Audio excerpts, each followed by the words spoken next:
Très bien, les amis. Le parti vous a donc dit de rejeter les preuves obtenues par vos yeux et vos oreilles. C'était leur dernier ordre, le plus essentiel. Il s'agit évidemment d'une citation. Une citation très populaire du roman dystopique de George Orwell, 1984.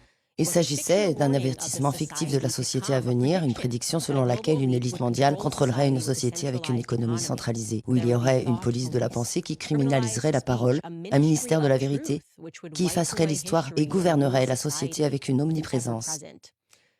Eh bien, aujourd'hui, cette société fictive est devenue une réalité. Nous avons le ministère de la vérité sous la forme de journalistes grand public. Les vérificateurs de faits mentent pour protéger l'élite mondiale et dénigrent tous ceux qui s'opposent à la version officielle du passé et du présent. J'ai commencé à réaliser que 1984 était une réalité lorsque je suis tombée par hasard sur le cas curieux de Brigitte Macron.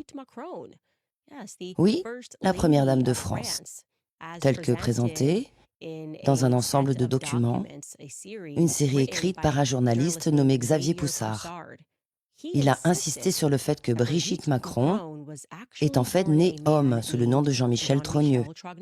Et je me suis dit que c'était vraiment bizarre et fou, que ça allait être très facile à démentir.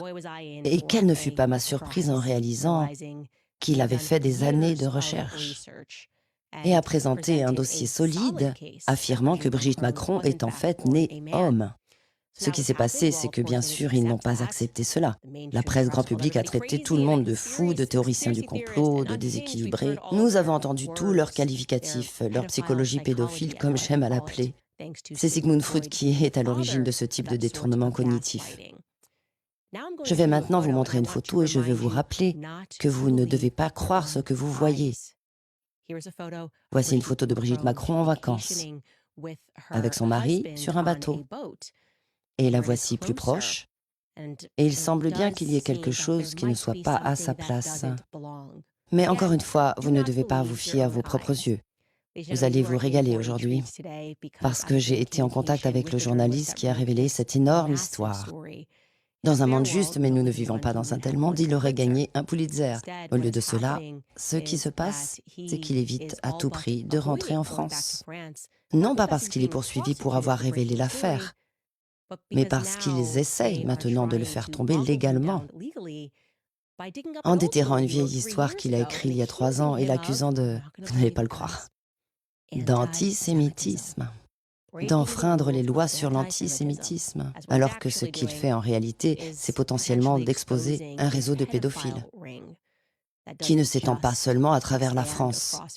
Mais comme nous commençons à le réaliser au fur et à mesure que nous faisons des recherches, il semble qu'il s'agisse d'un réseau composé d'une élite mondiale. Nous allons donc lui parler, en vous rappelant qu'il n'y a toujours pas eu une seule photo présentée au public, et que ce n'est pas facile de démentir la théorie de Brigitte Macron lorsqu'elle était enfant. La théorie est que Jean-Michel Trogneux a vécu comme un homme jusqu'en 1980, date à laquelle il a pris l'identité de sa petite sœur, Brigitte. Et depuis, les médias ne présentent plus aucune photo, comme simplement Jean-Michel Trogneux qui sort avec sa sœur, s'il existe réellement. Et d'ailleurs, il existe. C'est juste qu'il vit maintenant sous le nom de Brigitte Macron.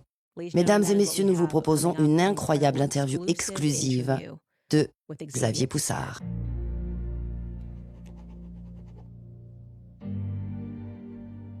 Très bien les amis, je vous ai promis un cadeau. Je suis très heureuse d'accueillir Xavier Poussard. Et comme je l'ai dit, il y a eu tellement de mensonges. Et les grands médias ont essayé de détourner l'attention des gens de cette étrange affaire de Brigitte Macron, laissant croire que la jeune femme est poursuivie parce qu'elle a menti sur le fait que Brigitte serait un homme, alors qu'en fait, cette jeune femme n'a pas publié la série d'articles initiaux. Ils ont été publiés dans Faits et Documents. Et l'auteur avec lequel nous parlons aujourd'hui s'appelle Xavier Poussard. Xavier, merci beaucoup de vous joindre à moi. Je vais tout de suite vous poser une question. Comment avez-vous commencé cette enquête? Merci Candace pour l'invitation. Merci pour l'invitation, Candace. Tout d'abord, cette enquête n'est qu'une enquête ou une lettre d'information confidentielle publiée sous forme imprimée. Essentiellement, nos publications traitent de l'actualité des réseaux de pouvoir. Nous sommes également un centre d'archives. En 2012, nous avons ouvert un dossier concernant Brigitte Macron parce que l'histoire qui l'entoure semblait très étrange. À l'époque, Emmanuel Macron a été nommé principal conseiller du président socialiste François Hollande. Désolé, pourriez-vous dire qu'il semble y avoir de la documentation? Et en accumulant de la documentation, nous sommes... Oui, au fur et à mesure que nous accumulions des documents et des preuves, nous avons vu qu'ils ne correspondaient pas à l'histoire de Brigitte Macron. À l'époque, les médias ont mené une campagne intense pour promouvoir Emmanuel Macron en tant que candidat contre la droite. Et ils ont vraiment fait la promotion du personnage de Brigitte Macron également. Cependant, à chaque fois que son histoire a été racontée, des incohérences sont apparues. Le récit de 2019 était qu'ils avaient une différence d'âge de 20 ans et qu'elle était la professeure de français d'Emmanuel Macron, que c'était une très belle femme et que tous les étudiants étaient amoureux d'elle. Ce premier récit indique qu'il y a une différence d'âge de 19 ans. Au lieu de s'en offusquer, les médias ont déclaré qu'Emmanuel Macron était presque majeur. Il a été présenté comme un jeune homme viril, prometteur, qui était charmant et séduisant auprès de cette belle femme et qui avait l'étoffe d'un chef d'État. Rien qu'avec ce récit, la différence d'âge, il est très étrange de penser que les médias ne posent pas d'autres questions, alors qu'ils ont présenté ce couple comme une histoire d'amour moderne d'une femme qui a quitté sa famille parce qu'elle est tombée amoureuse d'un étudiant. Mais vous avez pu déterminer que même les âges présentés au public n'étaient pas corrects au moment où ils sont tombés amoureux, c'est bien cela? Un journaliste chevronné de la télévision publique française a écrit un livre qui propose et confronte tous les récits sur la façon dont ils se sont rencontrés. Il a notamment révélé que Brigitte Macron avait été son professeur de théâtre et non son professeur de français et qu'il avait en fait 14 ans et elle 39 lorsqu'ils se sont rencontrés pour la première fois. Donc en fait, Il s'agissait donc essentiellement d'un cas où un adulte était impliqué dans une affaire de mineur. ensuite, on s'apercevait... Après avoir rassemblé toutes les photos publiées de Brigitte Macron, nous avons conclu qu'il n'y avait aucun lien clair entre son apparence physique et les années qui ont suivi. Ensuite, la presse A vanté de nombreux membres de la famille Trogneux, la famille de Brigitte, auprès de l'électorat français, en les comparant aux Kennedy, et pas seulement à une famille de chocolatiers d'Amiens au nord de Paris. Toutes les biographies publiées mettent en valeur les membres de la famille, pour la simple raison que Macron est un technocrate.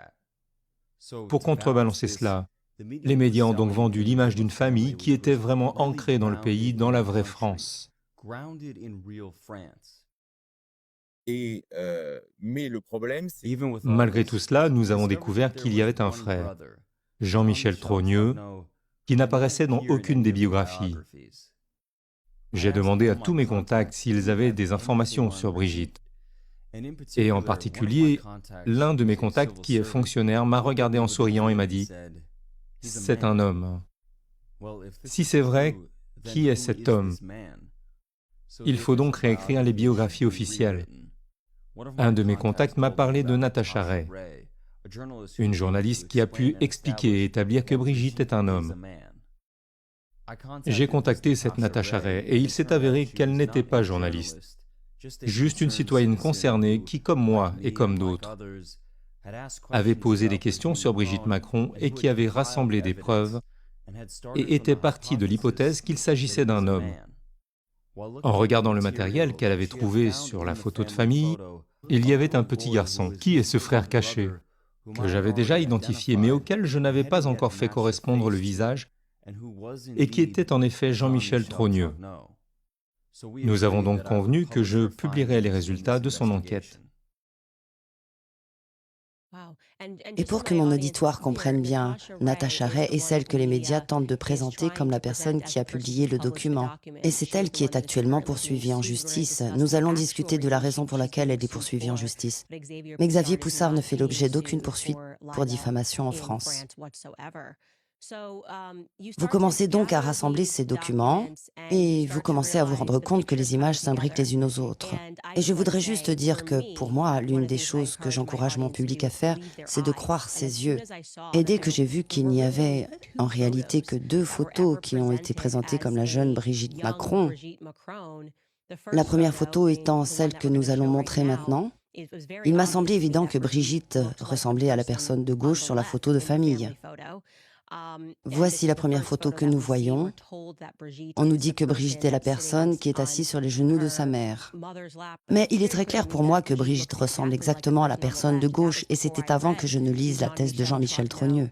Puis ils ont présenté la deuxième photo, qui est très clairement une photo recolorisée, qui ressemble exactement à la fille de Brigitte, dont il est le père, Tiphaine.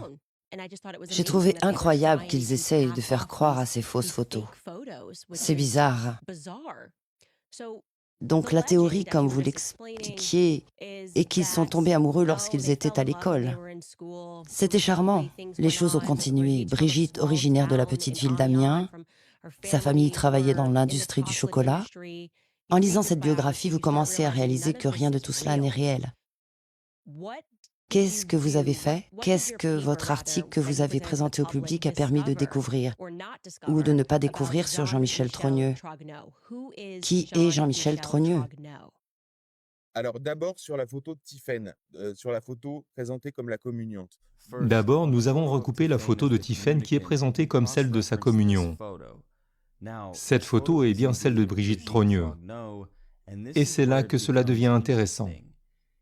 C'est un fait que Jean-Michel Trogneux est une personne physique, qui se fait appeler Brigitte et qui a assumé l'identité de sa jeune sœur, Brigitte Trogneux. Je résumerai mes conclusions comme suit.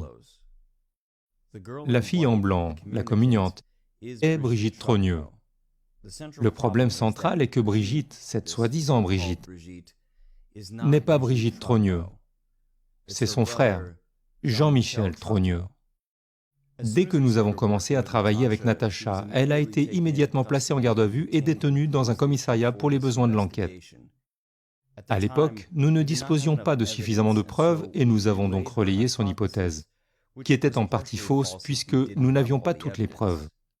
Après la publication de ces documents, toute la procédure du procès contre Natacha Ray visait une vidéo qu'elle avait réalisée elle-même sur la chaîne d'une voyante.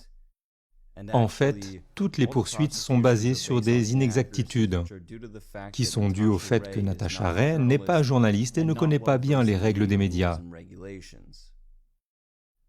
Donc, après la première phase en 2021, de 2022 à 2024, nous avons poursuivi notre enquête et nous avons pu récupérer 5 photos exclusives du passé de Jean-Michel Trogneux, toutes incohérentes, prouvant que Brigitte Macron est Jean-Michel Trogneux. Et nous avons pu récupérer et compiler 4 photos exclusives de Brigitte Trogneux. Bien entendu, il ne s'agit pas de la Brigitte Macron publique. Donc, pour résumer, Parmi ces dernières, la différence d'âge est en fait plus importante. Au départ, il avait 17 ans et a rencontré quelqu'un qui en avait 36, puis respectivement 14 et 39. Mais il s'agit en fait d'un garçon de 14 ans, qui a d'abord rencontré une personne âgée de 47 ans. Waouh! Cette affaire concerne clairement l'abus d'un mineur, ainsi que l'usurpation d'identité. Je n'envisage pas cette affaire d'un point de vue moral, mais plutôt d'un point de vue juridique. Dans mon journal, notre méthodologie est solide et a fait ses preuves. Nous accumulons les preuves et les recoupons. J'affirme donc au public que Brigitte Macron est un homme qui s'appelle Jean-Michel Trogneux, qui est né le 11 février 1945. Je suis désolée, redonnez-moi cette date, 11 février 1945? Février 1945. Je voudrais juste clarifier les choses. Vous dites donc que le récit qui a été vendu au public, à savoir que notre jeune homme de 17 ans est tombé amoureux de son enseignante de 34 ou 36 ans, est fictif. Et la vérité, c'est qu'Emmanuel Macron n'avait que 14 ans. et que Brigitte Macron avait... Quel âge dites-vous? 47 ans? 47. Si, quoi, 47. Elle avait donc 47 ans lorsqu'ils se sont rencontrés. En l'occurrence, c'est environ 6 ans avant que Brigitte ne rencontre Emmanuel Macron à l'âge de 14 ans, qu'elle, Jean-Michel Trogneux en réalité, a commencé à vivre avec l'identité de sa sœur. 6 ans auparavant, elle utilisait une fausse identité. Waouh, c'est explosif. L'une des choses que j'ai trouvées très intéressantes, c'est que cette histoire est tellement énorme que lorsque je l'ai lue dans vos documents et vu toutes les preuves, il est indéniable que Brigitte Macron est née homme. Et pourtant, lorsque vous l'avez présentée au public, et de la même façon lorsque je l'ai présentée au public, j'aurais pensé que les médias se seraient emparés de l'affaire et auraient commencé leurs propres enquêtes. Mais au lieu de cela, les médias l'ont attaquée en la qualifiant de mensonge et de théorie du complot. Comment avez-vous été traité lorsque vous avez publié les documents? En passant, je veux juste dire qu'il est incroyable que les autorités aient détenu Natacha Ray avant même que vous ne l'ayez publié. Mais une fois que vous l'avez publié, que s'est-il passé en France? Alors la réaction a été... La réaction a été immédiate. Tout d'abord, Natacha a été détenue durant une journée sur la présomption d'un délit, et c'était probablement parce que mon téléphone portable était sur écoute. Mon webmaster a également été arrêté en France, mais pas moi. J'ai pris le soin de ne pas me trouver en France à ce moment-là. Après la publication de la première partie de l'enquête en 2021, toutes nos sociétés ont fait l'objet d'un contrôle fiscal, la procédure habituelle de harcèlement. Il y avait un contrôle fiscal sur mes entreprises. Et une fois cette affaire publiée par Natacha et la voyante, tous mes comptes bancaires personnels et professionnels ont été fermés sans explication. Ok, juste pour que ce soit clair, donc pour que je comprenne bien. Natacha Ray a ensuite été immédiatement placée en détention pendant un jour, et ils ont ensuite lancé une enquête fiscale sur qui? Tous mes comptes bancaires professionnels et privés ont été fermés. Waouh! Et il y avait une ambiance étrange dans cette affaire, une ambiance française en l'occurrence. Par exemple, un journaliste libéral de l'Obs, qui est un hebdomadaire du groupe Le Monde, c'est comme le New York Times. C'est une femme libérale de gauche qui a dit « Ok, c'est une fake news ». Tout d'abord, tous les articles qu'elle a découverts sont arrivés à la même conclusion que nous. Puis elle a été suivie par les services secrets dans une auberge, où elle avait rendez-vous avec Natacha. C'était donc très étrange. C'est comme aux États-Unis avec les grandes entreprises. À Paris, il est dit que Brigitte est intouchable. D'ailleurs, un humoriste qui passait à la télévision nationale en France a été licencié pour avoir dit que Brigitte abusait et opprimait un étudiant, parce que Brigitte et le gouvernement ont tellement de pouvoir. Et beaucoup de journalistes ont peur de couvrir cette affaire. Et en raison de la nature de l'affaire impliquant un mineur et des abus, de nombreuses personnes ne se sentent pas à l'aise pour les poursuivre.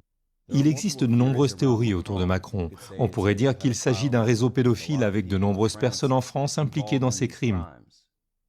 Par exemple, le ministère français de la Justice est dirigé par Éric Dupond-Moretti, un avocat célèbre pour l'affaire du procès d'Outreau, où 12 enfants ont été victimes de crimes sexuels. Mais il a obtenu la relaxe de tous les auteurs présumés d'abus qui sont désormais libres. Un autre exemple est celui d'un cas d'inceste où il a obtenu des accords de plaidoyer pour les accusés et a vraiment défendu les groupes criminels organisés et ces réseaux pédophiles. Et il y a beaucoup de gens comme ça autour de Macron. Par exemple, Jack Lang, qui est le président de l'Institut du monde arabe, impliqué dans l'affaire Epstein. Il faut se rappeler que lorsque Epstein a été arrêté à New York, il a été invité en France pour assister au 30e anniversaire de la pyramide du Louvre, par langue, en présence de tout l'établissement français. Vous devez également rappeler que Ghislaine Maxwell est originaire de France. Il en va de même pour Jean-Luc Brunel. Il y a donc une aura de pédophilie autour des personnes au pouvoir en France sous Macron et sous Brigitte Macron. Et tous les journalistes le savent, mais ils ne disent rien parce qu'ils ont peur de perdre leur emploi. Oui, et c'est incroyable qu'il y ait exactement la même chose qui se passe en Amérique en ce moment même. Je veux dire par là qu'ils m'ont complètement attaqué pour avoir dénoncé un réseau de pouvoir pédophile similaire à celui qui existe ici en Amérique. Et je vous ai envoyé un message pour vous expliquer qu'il est si étrange que même lorsque vous dites Hey, il est très bizarre qu'il continue à protéger les pédophiles. Vous commencez à réaliser que les médias, que nous appelons les médias de l'établissement, vous les appelez les médias institutionnels, sont littéralement employés pour protéger les pédophiles au pouvoir et pour ruiner la vie de tous les journalistes indépendants qui risquent tout pour informer le public. Je voudrais vous poser une question, Xavier, parce qu'il y avait quelque chose de très intéressant dans votre article concernant Emmanuel Macron. Ma théorie est qu'il est très plausible qu'ils mettent les pédophiles et leurs victimes dans des positions de pouvoir, afin de pouvoir les contrôler dans le monde entier. Je crois qu'ils mettent les pédophiles au pouvoir. Et j'ai été très interpellée par votre enquête sur l'enfance d'Emmanuel Macron. La légende veut qu'il ait été élevé par sa grand-mère et n'a pas eu de relation très étroite avec ses parents biologiques. Ai-je raison d'affirmer que sa grand-mère a travaillé dans une clinique pour personnes transgenres à un moment donné, ou que la famille de Macron a travaillé dans une clinique pour transsexuels? Pouvez-vous nous en dire plus à ce sujet? Tout d'abord, nous ne savons pas grand-chose de Macron. Il a grandi avec sa grand-mère et la maison dans laquelle il vivait est aujourd'hui fermée. C'est très étrange. Il n'existe aucune photo de Macron avec ses parents avant l'âge de 25 ans. Ce que nous avons découvert, c'est qu'une femme nommée Françoise Noguès, qui a été présentée comme la mère d'Emmanuel Macron, était responsable d'un programme médical pour les personnes transgenres en France. Cette information n'a jamais été publiée dans les journaux et il y a des témoignages que nous avons trouvés où les transgenres remercient Françoise Noguès pour ce programme. Ce qui est étrange, c'est que lorsque nous avons fait des recherches sur la vie de Jean-Michel Trogneux avec Brigitte, nous avons découvert qu'ils sont liés à Emmanuel Macron. Tous ces éléments sont très étranges. Et il faut rappeler que Macron, avant d'être président, était banquier chez Rothschild & Co. Mais il n'avait pas les qualifications requises pour être banquier. Oui. Un de ses collègues a déclaré qu'il s'agissait d'une particularité, le fait qu'il soit devenu le plus jeune associé. Le rapport montre que Brigitte Macron est très proche de David de Rothschild comme de sa famille. Il est le parrain de Macron. Et il ne faut pas oublier que David de Rothschild est le président du Congrès juif mondial. C'est pour cette raison qu'à chaque fois que quelqu'un parle de Brigitte Macron et de pédophilie, il est accusé d'antisémitisme. Vous, par exemple, Candace, êtes accusé de cela. Zoé Sagan, qui est un compte Twitter qui m'a aidé à publier cette affaire, a été bannie suite à la pression d'organisations juives. Et lors d'une émission de radio, j'ai remis une liste au propriétaire d'un média français. Et la France a appelé l'Italie pour l'accuser d'antisémitisme. Il y a 3 heures, une liste a été publiée dans un journal de gauche appelé Le Monde diplomatique. C'est une liste officielle qui dit que Rupert Murdoch de Fox News est un antisémite. Cela n'a aucun sens. La question est de savoir pourquoi tous ceux qui s'intéressent à l'affaire Macron sont qualifiés d'antisémites. La réponse est très simple. C'est parce que David de Rothschild est le parrain de Macron et le président du Congrès juif mondial. Et si vous regardez l'affaire Epstein, il existe une structure financière pour soutenir leur fonctionnement. Il s'agit d'un méga-groupe créé par Leslie Wexner et Edgar Bronfman, qui étaient alors présidents du Congrès juif mondial. Et les documents, le passeport autrichien que le FBI a trouvé dans la maison d'Epstein, était un cadeau de Ronald Lauder, qui a aidé Epstein dans son affaire et devint plus tard président du Congrès juif mondial. Vous pouvez constater que c'est cette organisation qui a qualifié l'affaire Epstein d'accident contrôlé, que Poutine a qualifié d'accident collectif avec chantage sur des gens qui sont en réalité des marionnettes, qui font ce qu'on leur dit parce qu'ils ne veulent pas que leur vie privée soit révélée au public. C'est fascinant. Et c'est fascinant parce que le fait que vous soyez maintenant accusé d'antisémitisme pour un article que vous avez écrit il y a 3 ans Alors qu'en réalité, ce que vous essayez de faire aujourd'hui, c'est d'exposer un réseau pédophile. Et de savoir que c'est exactement ce qui m'arrive ne fait que réaffirmer ma conviction que ce que nous avons actuellement est un réseau de pédophiles qui s'est arrogé un pouvoir considérable dans le monde en considérant de manière assez péremptoire que toute personne qui remarque ce réseau pédophile est un antisémite. Ma théorie est que ces personnes ne sont pas juives. Je pense qu'ils se présentent publiquement comme étant juifs. Mais en réalité, ils vénèrent et suivent une foi entièrement différente. Et c'est satanique. C'est la raison pour laquelle j'ai encouragé mes auditeurs à découvrir qui était Jacob Frank, à comprendre ce qu'est le frankisme, parce que cela n'a jamais disparu et c'est arrivé en Amérique. Et quand ces pédophiles se font prendre, ils disent « Oh, je suis juif, c'est de la diffamation par le sang, il s'agit d'une diffamation par le sang. » Il est très important que le peuple juif se réveille et comprenne qu'il ne s'agit pas d'une diffamation du sang. Ce n'est pas de l'antisémitisme, ce sont des personnes démoniaques et monstrueuses qui utilisent le judaïsme pour cacher leurs actions. Et il est tout simplement impossible que chaque personne qui révèle la pédophilie soit ensuite accusée d'antisémitisme par le très puissant organe de presse. J'aimerais donc vous poser une question sur Tiphaine, la fille de Brigitte Macron. Parce que Tiphaine semble être la seule personne dans la famille de Brigitte à mentir pour elle. Tiphaine est très médiatique. Quelle est la relation réelle entre Tiphaine et Brigitte? Brigitte est-elle le père de Tiphaine?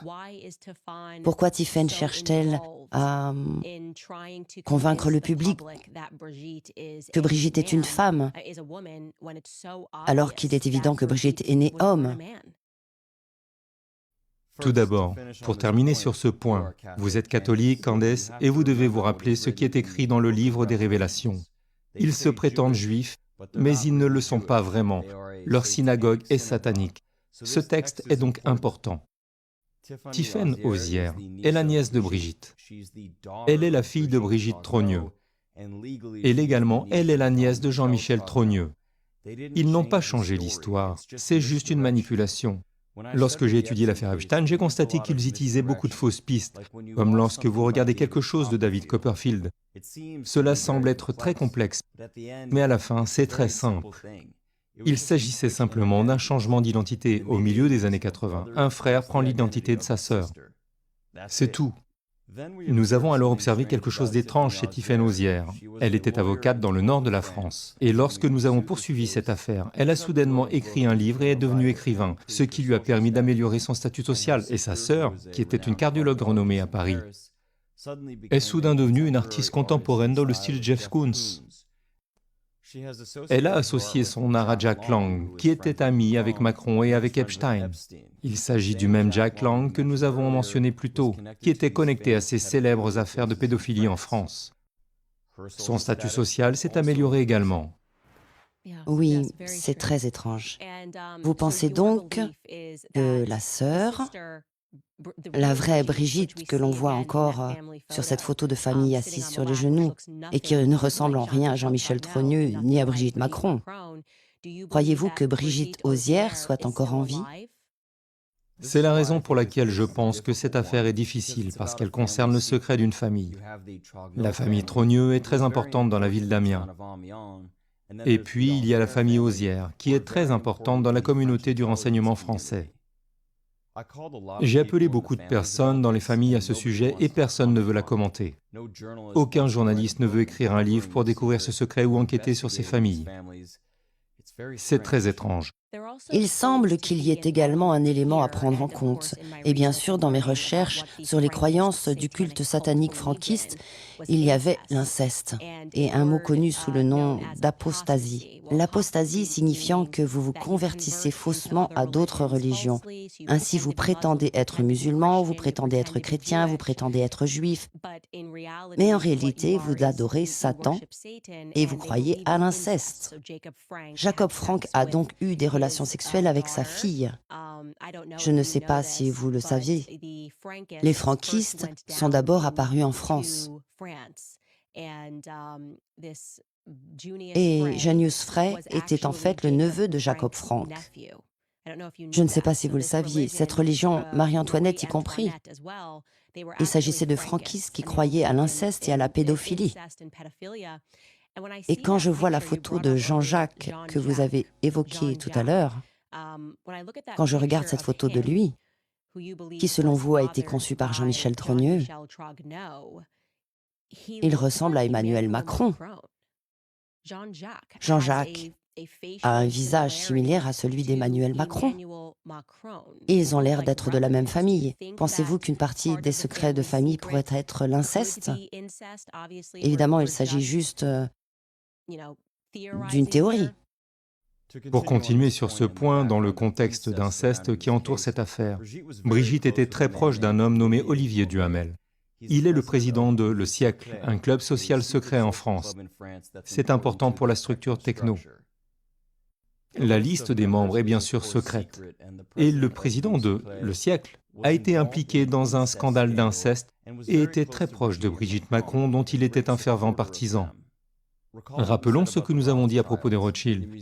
Au musée du judaïsme à Paris, la cousine de David Rothschild, qui s'appelle Nathalie Reims, a déclaré « Dans notre famille, nous disons que le vice c'est bien, mais l'inceste c'est mieux, parce qu'il reste dans la famille. » Et puis comme on faisait très souvent dans ces familles-là, vice is nice, but incest is best because it stays in the family. Et c'est très étrange. Il s'agit d'une enquête sur la moralité des Français.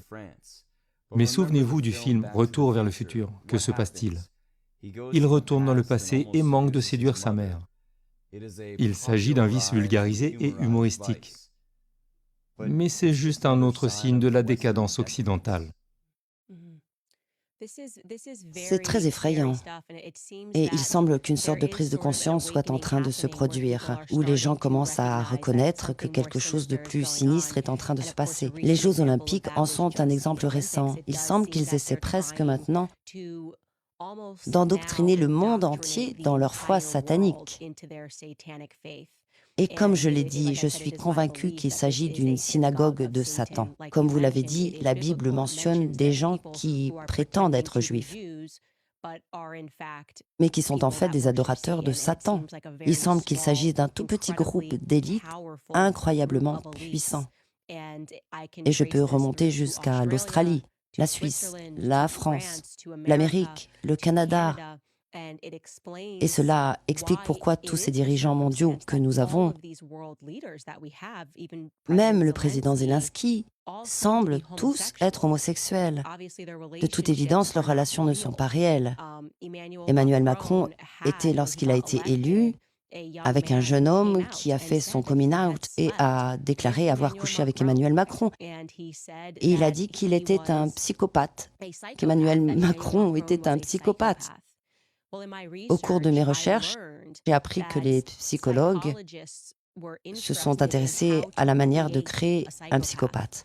Et une chose qu'ils ont découverte, c'est que si vous violez un enfant, il y a de fortes chances qu'ils aient des tendances psychopathiques lorsqu'ils sont plus âgés, qu'ils développeront cette névrose et qu'ils deviendront psychopathes.